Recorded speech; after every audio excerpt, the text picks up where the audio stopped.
কদিন ভোরই ঝড় চাই ঝড় চাই বৃষ্টি চাই করে লাফালাফি করছিল আমাদের ম্যান্ডুরানি।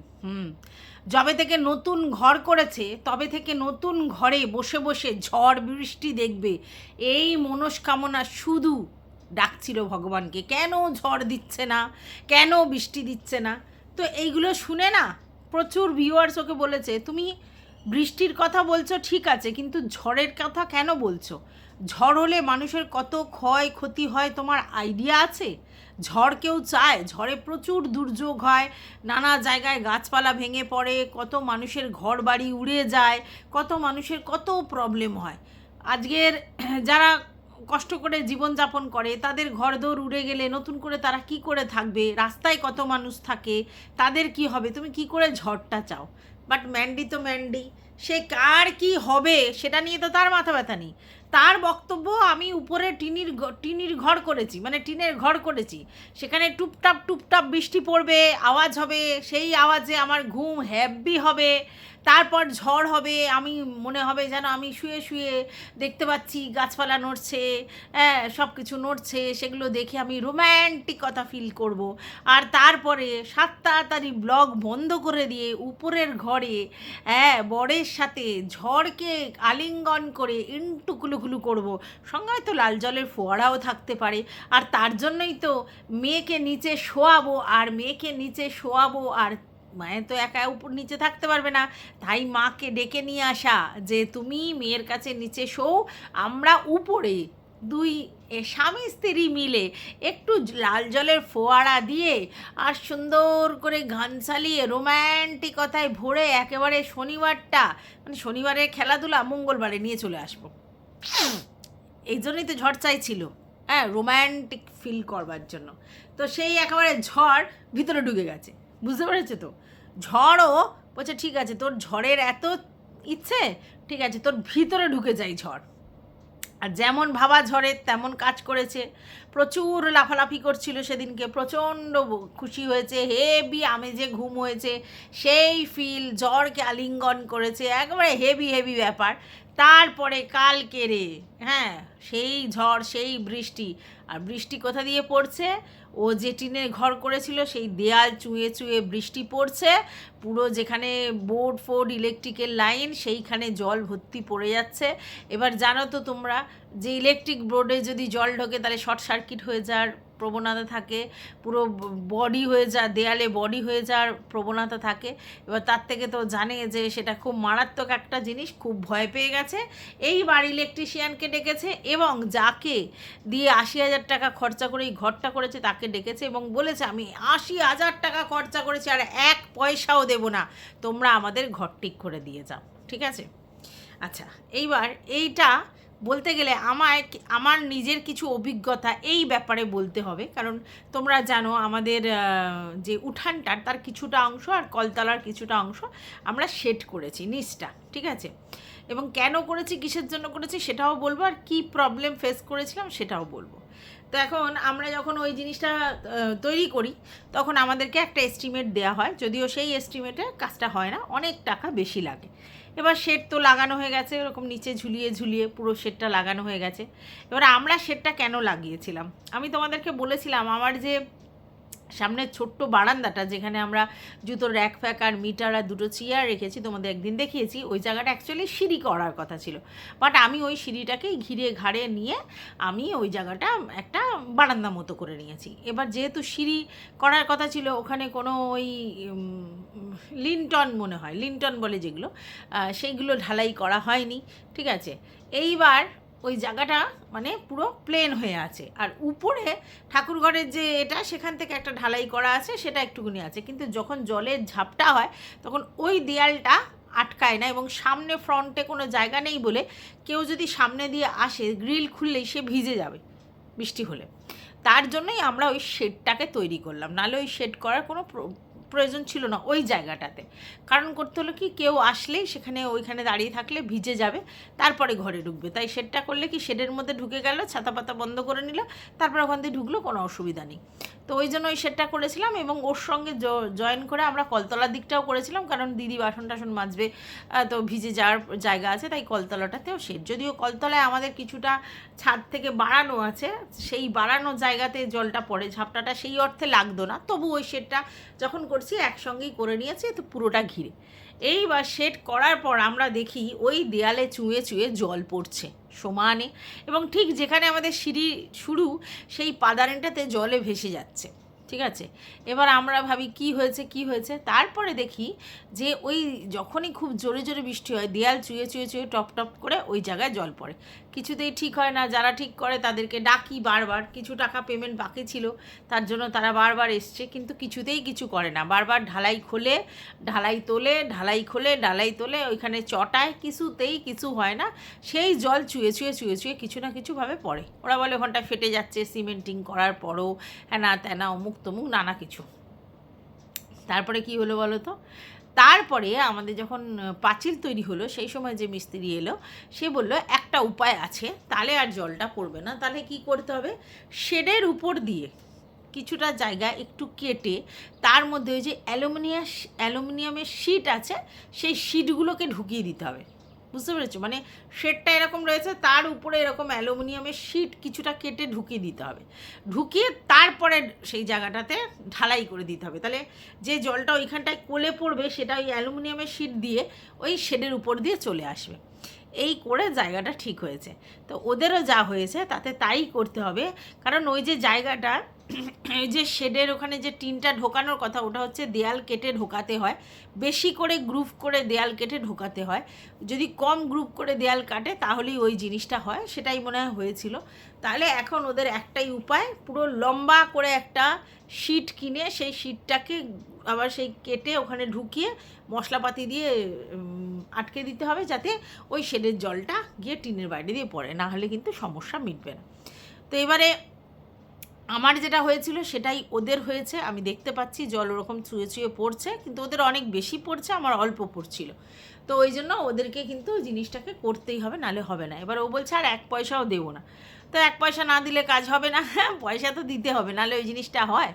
তো যাই হোক, ওর হচ্ছে অ্যাকচুয়ালি খুব হঠকারী ডিসিশান, আমাদের ম্যান্ডুর প্রচণ্ড হঠকারী ডিসিশান।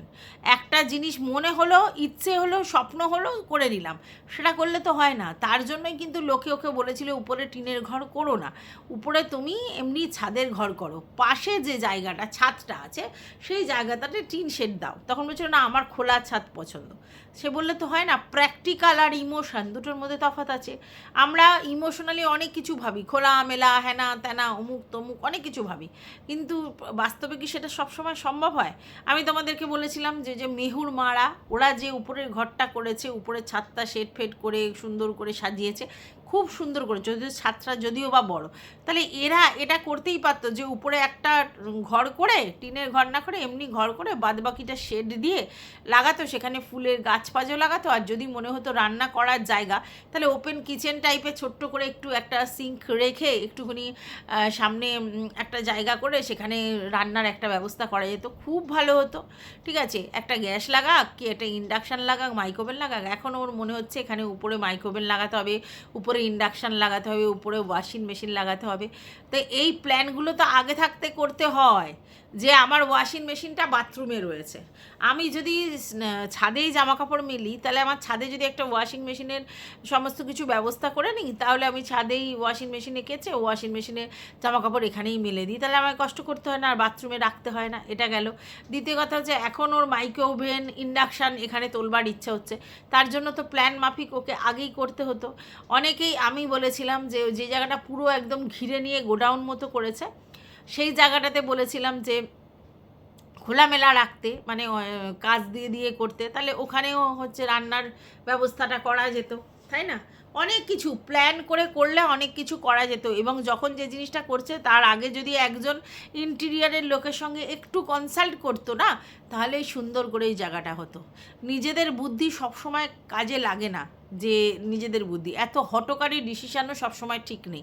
কোনো জিনিস আমি যদি মনে করি উপরে আমি জিনিসপত্র করব, যে উপরে আমি একটা ঘর করব, সেখানে আমি একটু ভালো থাকবো, আর একটা আমার ঘরের দরকার, তাহলে আমার একটু প্ল্যান করা উচিত ছিল। দুদিন পরেই হতো যে আমি উপরে একটা ঘর করব, আর হচ্ছে আমার একটা রান্নার একটু ছোট্ট স্পেস থাকবে, আর কাঁচার জিনিসটা থাকবে, বা একটা টয়লেট থাকবে, যাই থাকবে এগুলো প্ল্যানিং করে করতে খুবই সুন্দর হতো।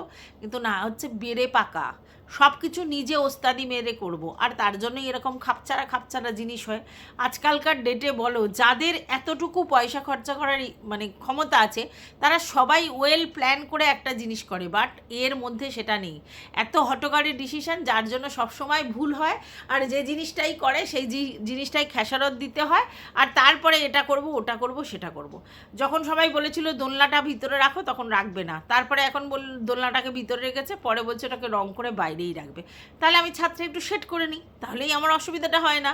তাহলে আমি অনেক জিনিসও রাখতে পারি উপরে, ছাদের ওখানে দোলনাও রাখতে পারি, রান্নার জায়গার ব্যবস্থাও করতে পারি, ওয়াশিং মেশিনও রাখতে পারি, আর ঠাকুরের ওই সিংহাসনটাও উপরে তুলে দিতে পারি, সব করতে পারি। কিন্তু না, সেটা ও করবে না, তাহলে বোঝো ঠেলা।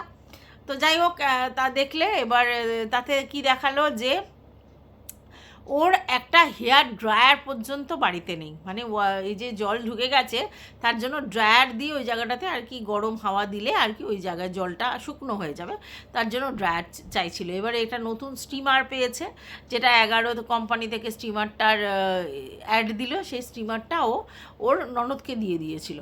তো সেই যখন এই কাজটা হলো, তখন স্যান্ডুকে বললো ওটা নিয়ে আসতে, এবং ওকে বলে আনতে, যে এই জন্যে আমাদের এখন দরকার, নালে ও ভাববে যে ওকে দিয়ে দিয়ে আবার চাইছে, তার জন্য।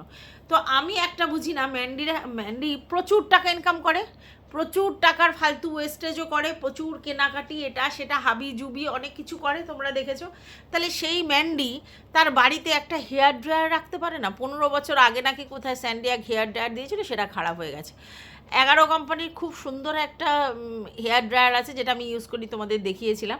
তাছাড়াও ফিলিপস কোম্পানির হ্যানা ত্যানা প্রচুর হেয়ার ড্রায়ার আছে। একটা হেয়ার ড্রায়ারে কত দাম! তো একটা হেয়ার ড্রায়ারও কিনতে পারছে না বাড়িতে।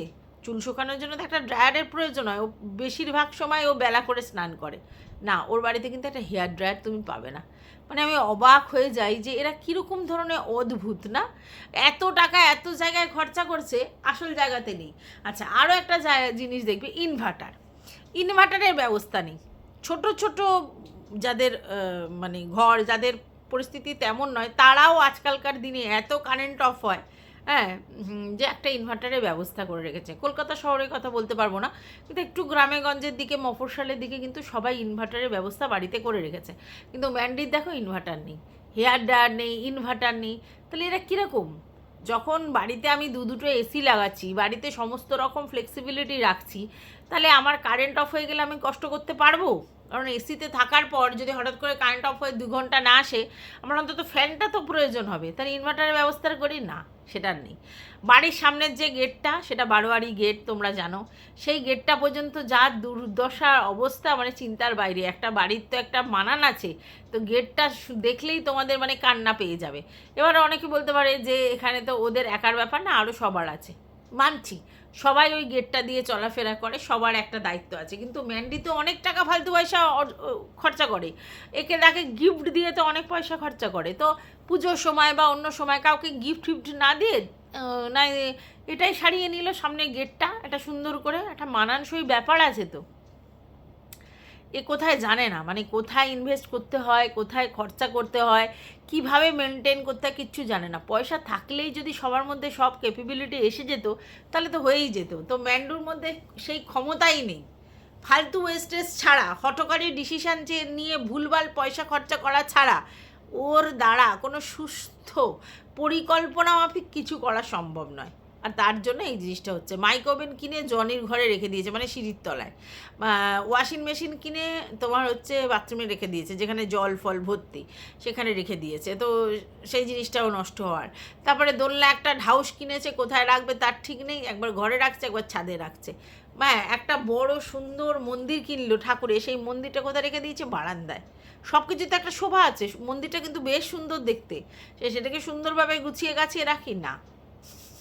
আচ্ছা, নাইটি বিজনেস করছে, কিসের উপর রাখছে? চেয়ারের উপর রাখছে। নাইটিগুলো রাখবার জন্য কত লোক কত সুন্দর সুন্দর, কেউ কাঠের, কেউ হচ্ছে লোহার র্যাক কিনে তার মধ্যে করে রাখে, সেই সব কিছু ব্যাপার নেই। মানে যা হোক তা হোক, আমি ছোটোবেলায় না দেখেছিলাম যে কিছু মানুষজন প্রচুর জামা কাপড় কেনে, আমাদের এই রিলেটিভদের মধ্যে প্রচুর জামা কাপড় কেনে, আজ একটা পরছে কাল একটা পরছে, তারপরে কোথায় রাখছে খুঁজে পাচ্ছে না, আবার নতুন জামা কিনছে। কিন্তু স্কুলের ড্রেস একটার বেশি দুটো নেই বাচ্চাদের, ঠিক আছে? কেন? স্কুলের ড্রেস কী হবে, ওগুলো তো ছোটো হয়ে গেলে ফেলে দিতে হবে, আর দুদিন পর তেমনি ছিঁড়ে যাবে। তাই জন্য স্কুলের ড্রেস কিন্তু ভালো বেশি নেই, ওই একটাই ড্রেস কোনো রকমে পরে চলো, কেচে দিচ্ছে আবার পরছে। তার কারণ স্কুলের ড্রেসের মানে ওরকম দরকার নেই। তাহলে এরা হচ্ছে মানে কোথায় খরচা করতে হয় জানে না। স্কুলে যেখানে ছেলে মেয়ে মানে প্রায় 8-10 ঘন্টা করে থাকবে, যাবে আসবে, সেখানে বেশিরভাগ স্কুলের ড্রেসের উপরের অংশটা তো সাদা, সেটা তো ঘামে নষ্ট হয়ে যায়। তো লোকের মানে 6 দিন স্কুল কি 5 দিন স্কুলে 2-3টে জামা পাল্টাতে হয়, মানে ঘামের এত প্রকোপ, সে জায়গায় একটাই ড্রেস পরে কি করে যায়, ও দুদিনেই তো হলুদ হয়ে যাবে। তাহলে তাদেরকে কিছু বলার নেই। তো এরকম কিছু মেন্টালিটি। তো চলো, welcome back to my channel. আশা করছি তোমরা সবাই খুব ভালো আছো, আর আমিও খুব ভালো আছি। নতুন একটা ভিডিওর সাথে আমি রুনার লাইফস্টাইল থেকে। অনেকে বলছে যে ম্যান্ডুর মেয়ের মুখের এক্সপ্রেশন দেখে যে প্রচুর পাকা, প্রচুর পাকা। হ্যাঁ, একটা ঠিকই কথা যে মেয়েটার মধ্যে ম্যাচুরিটি অনেক বেশি ডেভেলপ করে গেছে এই বয়সেই, এবং ওর চোখ মুখ মানে কি বলবো, আকৃতি বিকৃতি এমন করে দেখে মনে হয় যেন বড় হয়ে গেছে। এতটাই বাচ্চা মানুষ, কিন্তু ওর মধ্যে ইনোসেন্সিটা একদম নেই, পেকে গেছে খুব। এবং তার জন্য কী হয়েছে, তার জন্য আশেপাশের মানে ফ্যামিলি এবং তাদের সব ব্যাকগ্রাউন্ডগুলো দায়ী, এটা তো বুঝতেই পারছো। তো যাই হোক, এবার সেই মেয়েটা পরের দিন যেদিনকে আবার ঝড় বৃষ্টিতে মা বাবা বেরোলো, তার আগেই মেয়ে দিদার বাড়িতে দিদার সঙ্গে চলে গেল, সেখানেই থাকবে। তো অনেকে বলছে যে মেয়ে আগের দিন বুঝতে পেরেছে যে মা বাবা রোম্যান্টিক হবে, তার জন্য দিদাকে ডেকে নিয়ে এসেছে, আমাকে দিদার সঙ্গে শুইয়েছে, ওরা উপরে ঘরে নৃত্য করেছে। তো ওই জন্য যাতে মা বাবার অসুবিধা না হয়, ওই জন্য ও একা একাই আগেই দিদার বাড়িতে চলে গেছে। তা সে তো বুঝলুম, কিন্তু মায়ের অসুবিধার তো হবেই, মায়ের তো হচ্ছে টলপেট ব্যথা করছে, তো মায়ের কি খেলাধুলার সময় হবে? মানে টলপেট ব্যথা করলে তো খেলাধুলার সময় হয় না, তো কী করে মায়ের খেলাধুলা হবে? তাহলে কী রোম্যান্টিক এর কথা বলছে তোমরা, আমি এটা বুঝতে পারিনি। তো যাই হোক, আরেকটা জিনিস দেখলাম যে মেয়েকে কম্পিউটারে ভর্তি করবে, তার জন্য একটা জায়গায় গিয়ে খোঁজখবর নিয়ে সপ্তাহে 2 দিন কম্পিউটারে ভর্তি করবে, সেই ব্যবস্থা করলো। ওর খুব এক্সাইটেড, মেয়েকে কম্পিউটারে ভর্তি করবে। হ্যাঁ, মানে এ না পুরো দেখানি স্বভাবের, ঠিক আছে? আমি জানি না স্কুলে মেয়ের কম্পিউটার আছে কি না। তো মেয়ের যদি স্কুলে কম্পিউটার থাকে তাহলে তাকে প্র্যাকটিস করাতে হবে, সব ঠিক আছে। কিন্তু ভাই, তুমি কম্পিউটারে দাও, তুমি আঁকায় দাও, তুমি নাচে দাও, তুমি গানে দাও, যাই দাও, আলটিমেটলি তোমাকে তোমার মেয়ের দিকে নজর রাখতে হবে। শুধু 4 জায়গায় ভর্তি করে দিলাম, দুবেলা দিদিমণি এলো, দুবেলা ড্রয়িংয়ের মাস্টার এলো, কম্পিউটারে দিলাম, আঁকায় দিলাম, মেয়ে এইগুলো ওগুলো করছে, হ্যাঁ, নাচতে যাচ্ছে, গান গাইতে যাচ্ছে, অথচ আমার মেয়েকে নিয়ে বসার টাইম নেই। হ্যাঁ, সোনামা করা ছাড়া আমার মানে মেয়েকে পড়তে বসানো নেই, মেয়ের কোনো অ্যাক্টিভিটিস দেখানোর ব্যাপারে নেই, আমি আমার মতো রয়েছি। তাতে কি মেয়ে ছেলে মানুষ হয়ে যায়? জানি না। তো যাই হোক, আমার মনে হয় মেয়ে যতটা নিতে পারবে ততটাই দেওয়া উচিত, তার বাইরে বেশি দিলে মেয়ে আবার ঘ্যাদরা হয়ে যাবে, যে এত দিচ্ছে কোনটা করবে, মেয়ে কিন্তু ঘ্যাদরা হয়ে যাবে। তো যাই হোক, ওর যদি স্কুলে থাকে কম্পিউটার তাহলে তো দিতেই হবে। আর কম্পিউটার শিখে রাখা ভালো, এখন তো সব কাজেই এমনি কম্পিউটার লাগে, তার জন্য বেসিক নলেজটা থাকা ভালো, সেটা খারাপ জিনিস নয়। কিন্তু মেয়ের উপরে টেক কেয়ারটা করতে হবে, সারাক্ষণ এই ঝড় বৃষ্টি রোম্যান্টিসিজম এটা সেটা ওইসব না করে মেয়েকে পড়াশোনায় কনসেন্ট্রেট করতে হবে। আর মাকেই করতে হয় এই জিনিসগুলো, যখন বাড়িতে থাকবে মাকেই করতে হয়, যে দেখি তোর কি পড়া হয়েছে, কি হোমওয়ার্ক দিয়েছে, কি করা হয়েছে, এইচএস পর্যন্ত যখন পড়া হয়েছে, 12 পর্যন্ত যখন পড়া হয়েছে, কিছু তো জ্ঞান আছে, সেটাই অ্যাপ্লাই করতে হবে মেয়ের প্রতি, তাহলেই হবে। না হলে ওই মেয়েকে পড়তে দিলাম, কম্পিউটারে দিলাম, সবেতে দিলাম, অথচ আমি গার্জেন হিসেবে মেয়ের পাশে কোনো দিন বসলাম না যে কি পড়া দিয়েছে, কি করেছে, তাহলে কিন্তু সম্ভব নয়। এটা কিন্তু মানে মাথায় রাখতে হবে। 4টে দিদিমণি দিয়ে দিলাম, যত সব।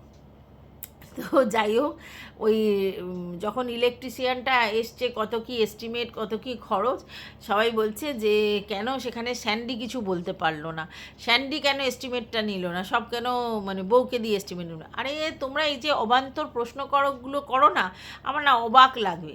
কেন তোমরা এই প্রশ্ন করছো? তোমরা জানো না যে পুরো ওই সংসারটার কর্তাই হচ্ছে ম্যান্ডি? কোথায় কি খরচা হবে, কোথায় কি ইনভেস্ট করবে, কাকে কি টাকা দিতে হবে, কোনটা আজকের লাগানো হবে, কোনটা আজকের করা হবে, বাড়ি করা হবে কি গাড়ি কেনা হবে, সমস্ত কিছু ম্যান্ডি ডিসাইড করে। তাহলে ম্যান্ডি কথা বলবে না এস্টিমেশনের জন্যে? স্যান্ডি কী করে কথা বলবে? কারণ স্যান্ডি তো না এগুলো করে, না এর জন্য কোনো কন্ট্রিবিউশন আছে, তাহলে স্যান্ডি কী বলবে? স্যান্ডি জানে আমার বউকেই সব করতে হবে, বউ আমার হত্যাকর্তা বিধাতা, আমি কিছুই না, আমি বইয়ের লেজুর। তাহলে সেখানে স্যান্ডি কী কথাবার্তা বলবে? স্যান্ডি কিছু কথাবার্তা বলার জায়গাতে নেই, সব কথাবার্তা ম্যান্ডিই বলতে হবে। ম্যান্ডির উপরে স্যান্ডির কথা বলার কোনো ধক দম কিছুই নেই, আর থাকার কথাও নয়, থাকার কথাও নয়। সবটা যদি ম্যান্ডিই করে, সব ইকোনমিক্যাল ব্যাপারগুলো যদি ম্যান্ডিই করে, সব হেডেক যদি ম্যান্ডিই নেয়, তো স্যান্ডি কী কথা বলবে ওখানে? স্যান্ডি ওই ম্যাও ম্যাওই করতে পারবে, বুঝেছো? আর কিছু করতে পারবে না। তো যাই হোক, যেটা বলা হয়েছিল যে স্যান্ডিকে আর কোনো দিন ভিডিওতে দেখানো হবে না, শুধু স্যান্ডির যে অস্তিত্ব আছে সেটা ওর শাঁখা সিঁদুর দেখে বুঝতে হবে, ওর বর কোনো দিন ভিডিওতে আসবে না। কথাটা যে ডাহা মিথ্যা এবং সেটা যে ফেলিওর, সেই কথা রাখতে পরিষ্কার, কারণ দেখা যাচ্ছে বেশ কিছু ভিডিওতে স্যান্ডিকে পরিষ্কার দেখানো হচ্ছে, আর দেখানো তো হবেই। দুজনে একসঙ্গে বসে খেতে বসছে, দুজনে এক জায়গায় কিছু হচ্ছে, তো এইগুলো তো দেখানো হবেই। স্যান্ডি এসে কোনো বক্তব্য রাখছে না, কিন্তু স্যান্ডিকে দেখানো হবে না, এটা তো খুব স্বাভাবিক ব্যাপার। এরকম ধরনের কমিটমেন্ট যে কেন করে আমি বুঝে পাই না। আমার বর, আমার শাঁখাপলাকে দেখেই বুঝতে হবে তার অস্তিত্ব আছে, এমনি না হলে আমার বরকে দেখাবো না। একটা কমিটমেন্ট আজ পর্যন্ত ম্যান্ডু রাখতে পারেনি, শুধু শুধু কমিটমেন্ট করে, যত কি বলবো, আর কিচ্ছু বলার নেই। তো সবই দেখতে পাচ্ছ, স্যান্ডিকেও দেখানো হচ্ছে, সবই করা হচ্ছে। আর এখন ঝড়ের যে সাইড এফেক্ট কী হতে পারে সেটা হাড়ে হাড়ে বুঝতে পারছে, এত সহজ নয়।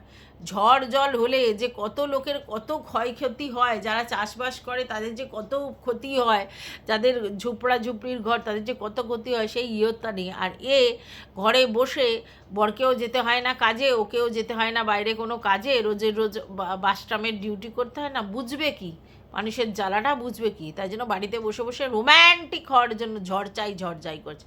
রোম্যান্টিক একেবারে পিছনে ঢুকে গেছে। এবার শর্ট সার্কিট হলে কি হবে?